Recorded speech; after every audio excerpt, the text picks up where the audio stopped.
সজীব ভুঁইয়া ও মাহফুজ আলমের পদত্যাগের দাবি করেছেন আপনারা, এবং সেই হিসেবে 15 দিন ধরলে ঈদের পরের বড়জোর 2-3 দিন পাবেন উপদেষ্টারা পদত্যাগের জন্য, এরকম আপনাদের ডেডলাইন ধরলে।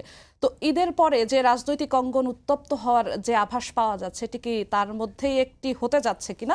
এ বিষয়ে আমার আরো একটি প্রশ্ন আছে, আগে প্রশ্নটির একটু উত্তর জানতে চাচ্ছি। ধন্যবাদ সবাইকে। গণ অধিকার পরিষদের পক্ষ থেকে পবিত্র মাহে রমজানের শুভেচ্ছা।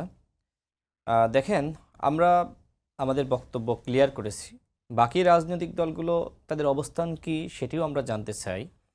এই যে 3 জন ছাত্র উপদেষ্টা, শুরুতে 2 জন, একজন বিশেষ সহকারী হয়েছিলেন, তিনি পরবর্তীতে একজন পদত্যাগ করার কারণে তথ্য মন্ত্রণালয়ের দায়িত্ব নিয়েছেন। তারা আসলে কি কমিটমেন্ট করেছিলেন? তারা কমিটমেন্ট করেছিলেন যে রাষ্ট্র সংস্কার করবেন, গণহত্যার বিচার করবেন, তারা আওয়ামী লীগের রাজনীতি নিষিদ্ধ করবেন, আওয়ামী লীগের নিবন্ধন তারা বিলুপ্ত করবেন, এবং তারা বাংলাদেশের যে সামগ্রিক চিত্র সেটার সেই পট পরিবর্তন করবেন। এবং গণমাধ্যমের স্বাধীনতা, বিশেষ করে যেহেতু নাহিদ ইসলাম তিনি গণ অভ্যুত্থানের অন্যতম নেতা, তিনি গণমাধ্যমের স্বাধীনতা নিশ্চিত করতে চেয়েছিলেন। এর কোনো একটি কি তিনি করেছেন?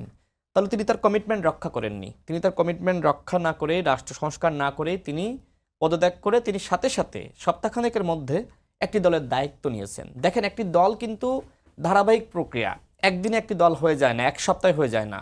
গতকাল আমি এখন টেলিভিশনের টকশোতে ছিলাম, সেখানে রাফেজ সালমান রিফাত নামের যে ছেলেটি জাতীয় নাগরিক কমিটিতে ছিলেন, তিনি বললেন যে এই সিদ্ধান্তগুলো হেয়ার রোডের বাসা থেকে আসতো।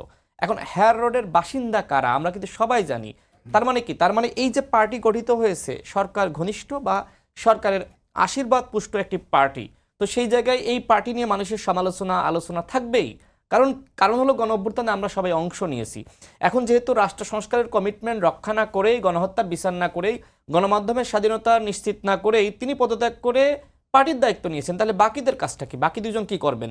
বাকি এই যে 2 জন এবং যে একজন পদত্যাগ করেছে একই নেক্সাসের, তারা একই গোত্রের, সুতরাং একজন যদি পদত্যাগ করে পার্টি গঠন করেন, তাহলে ওই বাকি 2 জন এই পার্টির পারপাস সার্ভ করার জন্যই কাজ করবে। সেক্ষেত্রে সরকারের নিরপেক্ষতা প্রশ্নবিদ্ধ হবে।